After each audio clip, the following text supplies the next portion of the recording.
A encomienda era um sistema no qual indígenas deveriam fornecer mão de obra e pagar tributos a colonos espanhóis. Aqui eu quero trazer um ponto muito importante para vocês, porque dentro da exploração escravagista da América Espanhola, nós temos que pensar em duas organizações, não só encomienda. Toma essa nota. Duas. Veja só. Que é a mita e a encomienda. Vamos entender o que fora isso. Em primeiro lugar, a mita, ela era uma espécie de Nossa, didaticamente falando, tá? Para vocês compreenderem, tá, amores? A mita era uma espécie de salário que se pagavam à mão de obra indígena. Então, os espanhóis, com dificuldades de comercializar mesmo, porque territorialmente a América Espanhola tá do outro lado, tá no Pacífico, então você não consegue fazer o trânsito tão efetivo com a escravização africana, principalmente nos países que estão na América Andina, beleza? Os países que estão sobre a Cordilheira dos Andes. A mão de obra africana fora muito utilizada no Caribe, porque aí você tinha o comércio triangular. Mas na América Andina, não. Era mais difícil. Você teria que, por exemplo, atravessar um Brasil e, infelizmente, ou felizmente, enfim, a mão de obra escravizada já vinha ficando no Brasil. Com isso, eles exploravam a mão de obra dos povos originários, dos nativos. E eles pagavam para garantir uma espécie de unidade, garantir com que os nativos continuassem a trabalhar, o que nós chamamos de mita. Era uma espécie de salário, tá, gente? Espécie mesmo. Não vai comparar ao modelo que nós temos hoje de salário. Era uma compensação salarial pelo trabalho deles. Baixa, tá? E no final disso ainda, eles recebiam um minério, um pedacinho de minério daquilo que eles exploravam. Lembrando que a exploração na América Espanhola se deu muito para além dos plantations, também com a exploração mineralógica, tá bom? Muito. E aí você tinha a mita. Para além da mita, depois você tem as encomiendas. As encomiendas ficavam na mão dos encomendeiros. Olha só. Qual que era a ideia? A Espanha, qual é uma das maneiras que se encontra para você controlar uma sociedade? Catequizando. Ponto. Isso é fato. Você catequese, ou seja, você ensina, ó, isso é o certo, isso é errado, você controla a população. Beleza? Para você garantir isso, a Espanha fornecia os escravizados para algumas pessoas, conhecidas como encomendeiros. Então, eles poderiam explorar essa mão de obra escravizada, ponto, desde que eles auxiliassem no processo de catequização. Ah, moleque, agora foi.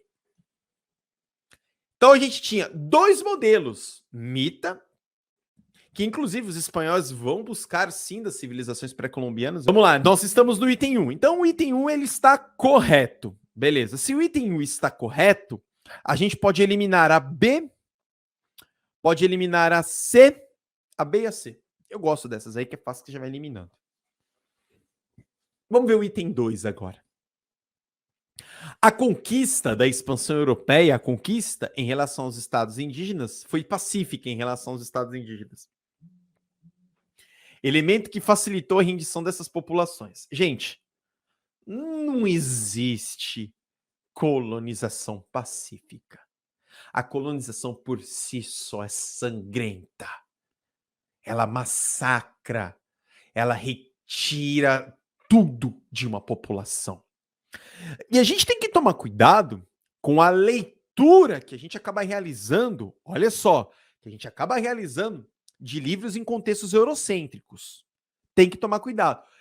Eu fico pistola quando aparece no livro assim, e os indígenas estavam mais calmos, não eram indolentes, não eram bons para o trabalho. Tá louco, moleque? Tá louco? As guerras aqui eram loucas, as aspirações aqui eram loucas. Não existe colonização pacífica.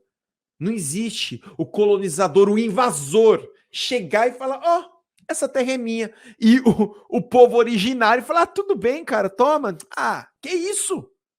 Em hipótese nenhuma. Em hipótese nenhuma. Qualquer construção acerca de colonização que aparecer a lógica de pacífico, ó, não dá, né? Não dá. Sempre teve, como continua tendo resistência. Beleza? Assistam aqui, amores, o primeiro episódio de Guerras do Brasil, beleza? Da Netflix. Quem conduz esse primeiro episódio é Ailton Krenak. Então, já dispensa apresentações. O primeiro episódio, vocês vão ficar assim, ó, que... Não vou falar palavrão, porque não é de meu feitio, mas vocês vão falar, que top! Se o item... o item 2, então, a conquista foi pacífica, não é o item 2. Então, a gente já elimina a B e elimina... Se não é a 2, elimina a E. Ó, sobra a D. Mas vamos lá, né? A D tá falando que é 1 e 3. Vamos ver então se a 3 ela é correta. Vamos lá. A escravidão de povos autóctones, povos originários, povos nativos. Aliás, o que acaba sendo um termo mais correto. Povos autóctones, povos nativos, povos originários. A gente tem que tirar essa relação de índio. Por favor, não existe índio, existe indígena. E o povo originário é tão forte, né? Tão bonito, povo originário. A escravidão de povos autóctones foi um expediente comum, utilizado pela coroa contra indígenas capturados em guerras ou que se rebelassem. Expediente comum. Não se tem culpa, ou seja, era normal, vamos escravizar mesmo. Isso foi um expediente comum em toda a América colonial. Beleza? Não tem como. Então, essa escravização aconteceu em toda a América colonial. Então, vocês marquem o item 1 e o item 3. Cheque, cheque, da alternativa D. Beleza, D de deu boa. Beleza, galera. Sucesso para nós. Cheque. Simão Bolívar. Olha só. Gente, não tem como, né, velho? Tu falar de América Espanhola e não mencionar Simão Bolívar. Simão Bolívar, amores, ele é um crioulo, tá bom? Ele é um crioulo. E o fato dele ser crioulo mostra, então, que ele era da elite. E aqui é muito importante, amores, que esse grupo social que eles representavam, eles eram minoria. Estima-se que os crioulos, dentro de toda a consolidação da América Espanhola, representavam pouco mais de 10% da população. 10% da população. E o fato de representarem tão pouco mostrava o quanto ainda a América Espanhola ainda se manteve presa aos tentáculos espanhóis, tá bom? Mesmo pós-independência. Se vocês observarem as pinturas que eu aqui trouxe a vocês, a primeira de Bernal e a segunda de Castilho, virar aqui porque eu consigo ver melhor, tá, gente, a tela. Você pode ver o rosto de um homem sério, a pintura de uma pessoa que vai lhe trazer segurança e o que mostra uma das gênesis do caudilismo da América Espanhola. Isso é extremamente comum. É uma das gênesis do caudilismo da América Espanhola. O que é o caudilismo, gente? Normalmente, pessoas carismáticas ou de papo muito próximo com a sociedade, normalmente de origem militar, não necessariamente pobre ou rica, no caso de Simão Bolívar, rica, poderoso, mas uma pessoa que tem um apelo à independência de seu povo. Olha só.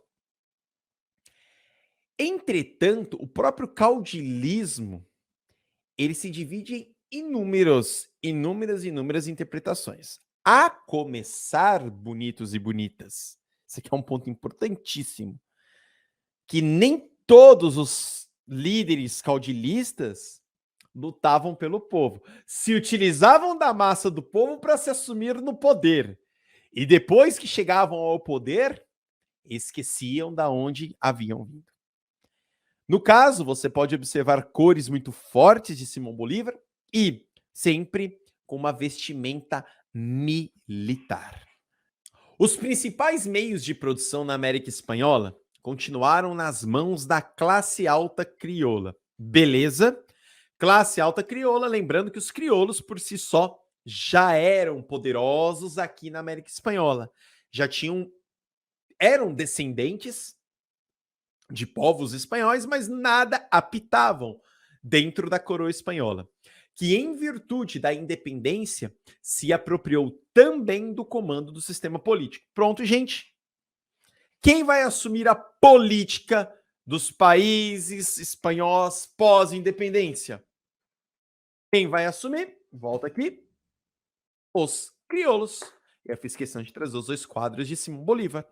São eles que assumem a presidência, são eles que assumem os governos. E aí, aqui é um ponto interessante, né, lindos? Ou seja, a elite já estava no poder, já tinha o capital e depois continuou no poder. Clássico da América. Vamos fazer uma comparação aqui do Brasil? Quando a gente termina o segundo reinado, e aí se estabelece a República em 15 de novembro de 1889, a população, quando viu o desfile que iria culminar na proclamação da República, liderado por Marechal Deodoro da Fonseca, a população olhou aquilo e falava: nossa, mais um desfile. No outro dia, quando a população acorda, é quase que alguém no jornal: extra, extra, extra. O Brasil deixa de ser monarquia e se torna república. A população: sério? Nós não é mais monarquia? Nós agora é república? Ué, que estranho, moleque. Ou seja, a elite continua na elite. A troca de figurinhas do poder dos países da América Espanhola, do Brasil, continua sendo sempre da elite para elite. Então, quando a gente começa a leitura, os principais meios de produção na América Espanhola continuaram nas mãos da classe alta, é quase a gente falar: nossa, o Baglini é careca, descobriu, que bom. Mas vamos lá, que em virtude da independência se apropriou também do comando do sistema político.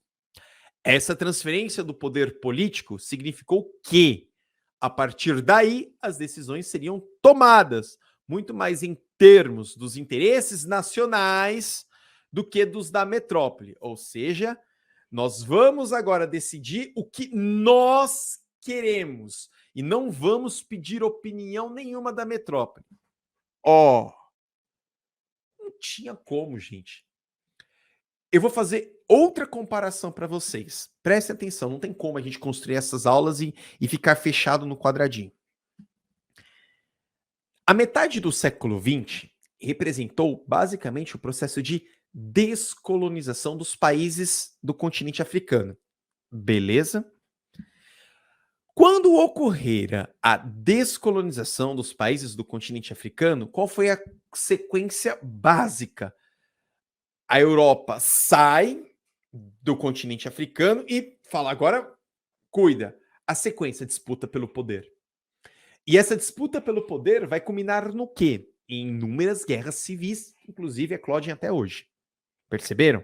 Quando você traz isso para a América Espanhola, também não é diferente. As revoltas populares, a disputa pelo poder continua.